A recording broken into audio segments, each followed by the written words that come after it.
sebuah kisah. Di daerah Mandar, Sulawesi Barat, hidup seorang gadis cantik jelita bersama seorang adiknya yang masih berumur 10 tahun. Kedua kakak beradik itu adalah yatim piatu. Mereka hidup rukun dan saling menyayangi. Mereka tinggal di sebuah rumah panggung peninggalan orang tua mereka yang berada di tengah hutan belantara, jauh dari pemukiman penduduk. Dari kejauhan, rumah mereka hampir tidak kelihatan karena selain tertutupi pepohonan rindang di sekitarnya, juga diselubungi oleh tanaman paria yang menjalar mulai dari tiang, tangga, dinding, hingga ke atap rumahnya. Itulah sebabnya gadis cantik itu dipanggil Samba Paria, yang berarti perempuan yang rumahnya diselubungi tanaman paria. Pada suatu hari, Samba Paria bersama adiknya yang sedang asyik menyantap makanan jepa di dalam rumah, tanpa sengaja ketika sang adik akan memasukkan jepa ke dalam mulutnya, tiba-tiba terlepas dari tangannya dan langsung jatuh ke tanah. Mereka pun membiarkan jepa itu jatuh ke tanah karena kotor dan tidak layak lagi untuk dimakan.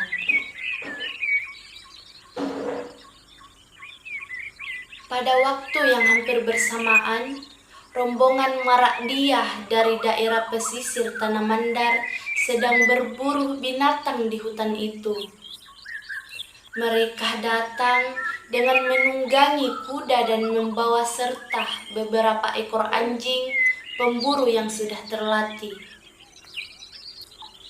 Saat berada di tengah hutan, tidak jauh dari rumah Samba Paria, mereka melepaskan tali anjing-anjing pemburu tersebut dan membiarkannya pergi mencari mangsa. Pada saat anjing-anjing tersebut terlepas, terdengarlah suara gonggongan anjing pemecah kesunyian hutan. Tidak berapa lama kemudian, seekor anjing kesayangan sang raja telah sampai kembali sambil menggigit sesuatu di mulutnya. "Pengawal, cepat ambil benda itu dan bawa kemari," titah sang raja yang sedang duduk beristirahat di bawah sebuah pohon. "Hamba laksanakan, Tuan," jawab seorang pengawal lalu menghampiri anjing itu. Setelah mengambil benda itu, si pengawal segera menyerahkan kepada sang raja. "Ampun Tuan, benda ini ternyata sepotong jepa yang masih hangat," lapor pengawal itu sambil menyerahkan jepa itu kepada raja. "Apa katamu? Jepa hangat? Dari mana anjing itu mendapatkan jepa hangat di tengah hutan belantara seperti ini?" tanya sang raja penuh keheranan.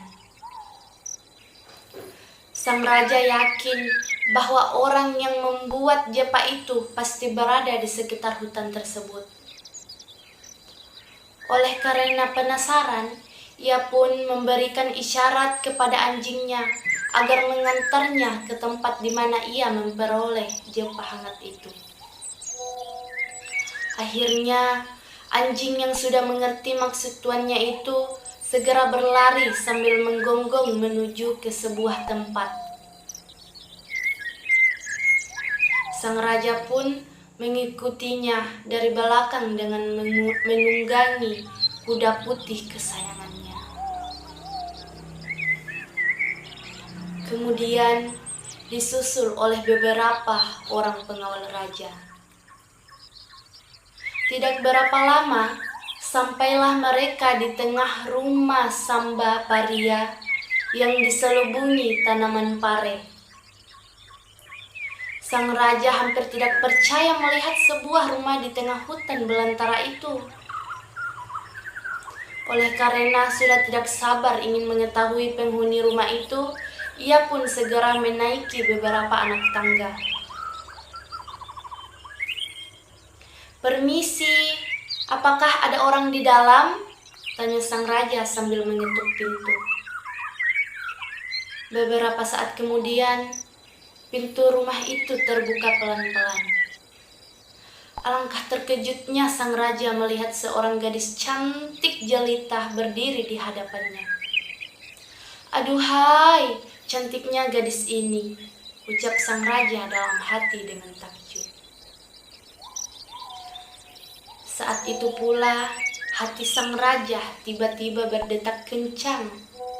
Rupanya, ia menaruh hati kepada gadis itu. Hati Sambapariya pun bergetar tidak karuan. Tetapi bukan karena jatuh hati, melainkan karena ia tahu bahwa orang yang sedang berdiri di depannya adalah seorang raja. Ia mengetahui hal itu karena melihat pakaian yang dikenakannya dipenuhi perhiasan emas yang berkilauan. Sambapariya pun bertambah yakin ketika melihat kuda yang ditunggangi orang itu berwarna putih. Di daerah Mandar pada masa itu, kuda berwarna putih merupakan kuda yang sangat istimewa yang hanya ditunggangi oleh raja dan kalangan ningrat kerajaan. "Silahkan masuk, Tuan," Sambapariya mempersilahkan sang raja sambil memberi hormat. "Terima kasih gadis cantik, kalau boleh aku tahu siapa namamu dan kamu tinggal bersama siapa di rumah ini?" tanya sang raja. "Ampun Tuan, hamba Sambapariya. Hamba tinggal di rumah ini bersama adik hamba yang masih berumur 10 tahun, jawab Sambapariya. "Aku adalah raja negeri ini. Aku bersama beberapa orang pengawalku sedang berburu binatang di hutan ini," kata sang raja memperkenalkan dirinya. "Oh iya, aku sangat haus. Bolehkah aku minta air minum?" pinta sang raja. Sambapariya pun segera menyuruh adiknya untuk mengambilkan air untuk sang raja. Setelah adiknya masuk ke dapur, ternyata persediaan air minum mereka telah habis. "Ampun Tuan, kebetulan persediaan air minum hamba telah habis. Tapi jika Tuan berkenan menunggu, hamba akan menyuruh adik hamba untuk mengambil air minum di sungai yang terletak di balik gunung," kata Sambapariya. "Dengan senang hati, aku akan menunggu di sini. Apalagi ada gadis cantik menemaniku," ucap sang raja mulai merayu. Saat itu, tiba-tiba muncul niat buruk sang raja ingin menculik Sambapariya untuk dijadikan permaisurinya. Sebelum adik Sambapariya berangkat ke sungai, sang raja melubangi tempat air yang biasanya digunakan Sambapariya. Sang raja melakukan hal itu agar anak kecil itu berlama-lama di sungai, sebab tidak mungkin anak itu dapat mengisi wadah air yang berlubang. Beberapa saat setelah adik Sambapariya berangkat ke sungai, sang raja pun tidak menyia-nyiakan kesempatan itu. Ia segera memerintahkan beberapa pengawalnya yang menunggu di depan rumah agar membawa gadis cantik itu ke istana. "Ampun Tuan, jangan bawa hamba ke istana. Kasihan adik hamba jika sendirian di sini," kata Sambapariya, mengibah kepada sang raja. "Ah, biarkan dia sendirian di sini, dimakan binatang buas," ucap sang raja dengan nada ketus. "Pengawal, bawa segera calon permaisuriku ini," kata sang raja. "Baik, Tuan," jawab para pengawal serentak dan segera melaksanakan perintah. Sambah Paria pun mulai bingung karena adiknya belum juga pulang dari sungai. Sang adik pasti akan mencarinya jika para pengawal itu membawanya ke istana. Ia pun segera mencari cara agar dapat meninggalkan jejak, sehingga adiknya dapat mengetahui kemana arah perginya. "Ampun Tuan, sebelum Tuan membawa hamba, bolehkah hamba mengajukan satu permintaan?" pinta Sambah Paria. "Apakah itu? Katakanlah," seru sang raja. "Bolehkah hamba membawa beberapa lembar daun paria? Hamba sangat senang makan sayur daun paria," ungkap Sambah Paria. Sang raja pun memenuhi permintaan Sambah Paria. Setelah memitik puluhan lembar daun paria, Sambah Paria pun dibawa ke istana dengan menggunakan kuda. Dalam perjalanan menuju ke istana raja, Sambah Paria merobek-robek daun paria itu, lalu membuangnya di sepanjang jalan yang dilalui agar adiknya dapat mengetahui jejaknya. Setelah menempuh perjalanan selama setengah hari, Sambah Paria bersama rombongan raja tiba di istana raja. Sementara itu, adik Sambah Paria baru saja kembali dari sungai tanpa membawa air minum sedikit pun. Sesampai di depan rumahnya, ia pun melihat pintu rumahnya tertutup rapat. "Kenapa sepi begini? Apakah rombongan raja itu sudah pergi?" tanyanya dalam hati. Dengan pelan-pelan, anak itu menaiki anak tangga rumahnya satu persatu. Setelah berada di depan pintu, ia pun berteriak memanggil kakaknya. Kak Sambah, adik pulang." Berkali-kali ia berteriak, namun tidak mendapat jawaban dari kakaknya. Akhirnya, ia pun langsung membuka pintu. Alangkah terkejutnya anak itu setelah mengetahui kakaknya tidak ada di dalam rumah. Ia kemudian mencari di sekitar rumah, namun tidak juga menemukan kakaknya. Kak, kamu di mana?" Anak itu menangis terseduh-seduh sambil duduk di depan rumahnya. Beberapa saat kemudian, pandangan anak itu tertuju pada sobekan daun paria yang berserakan di sepanjang jalan di depan rumahnya. Akhirnya, ia pun mengerti bahwa kakaknya dibawa pergi oleh rombongan raja tersebut. Tanpa berpikir panjang lagi, ia pun mengikuti sobekan daun paria itu untuk mencari kakaknya. Setelah menempuh perjalanan selama 2 hari, akhirnya sampailah ia di rumah raja, sebuah rumah panggung yang sangat megah. Kak Sambah," teriak anak itu di samping rumah raja. Setelah berteriak berkali-kali dan tidak mendapat jawaban, akhirnya anak itu berkata, "Jika kakak tidak sudi menemui adik, perlihatkanlah separuh wajah kakak di jendela," pintanya. Namun, dari atas rumah itu, sang raja justru memperlihatkannya pada wajah kucing. Sementara Sambah Paria dikurung dalam kamar agar tidak keluar menemui adiknya. Beberapa saat kemudian, anak itu berkata lagi, "Jika adik tidak boleh melihat wajah kakak, perlihatkanlah tangan kakak." Hati anak itu hancur karena sang raja memperlihatkan kaki depan kucing kepadanya. Lalu ia berkata lagi, "Jika kakak masih menyayangi adik, tunjukkanlah kaki kakak." Benar-benar malang nasib anak itu. Sang raja kembali memperlihatkan kaki belakang kucing kepadanya. Oleh karena mengira sang kakak tidak sudi lagi menemuinya, akhirnya anak kecil itu berpesan, "Baiklah, jika kakak tidak sudi menemui adik, adik akan pulang ke rumah. Adik akan menanam sebatang pohon kelor di sini. Jika batang kelor ini layu, berarti adik sedang sakit keras. Dan jika batang kelor ini mati, berarti adik juga sudah mati. Kata anak itu lalu bergegas pergi dengan perasaan sedih dan kecewa. Samba Paria hanya menangis mendengar semua pesan terakhir adiknya dari dalam rumah itu.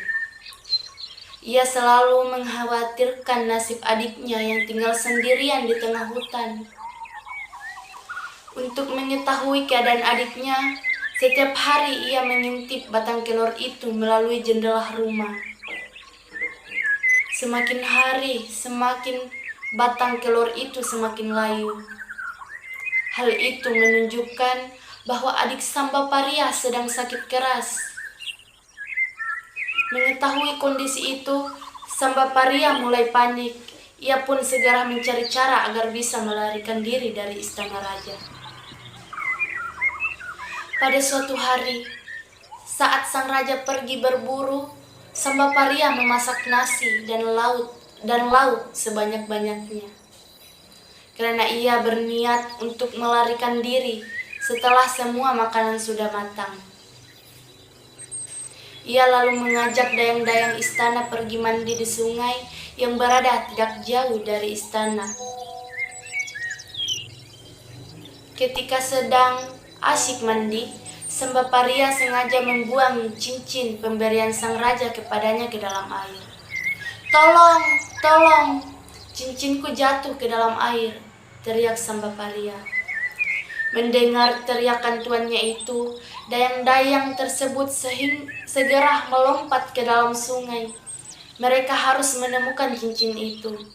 Jika tidak, mereka pasti akan dihukum oleh sang raja.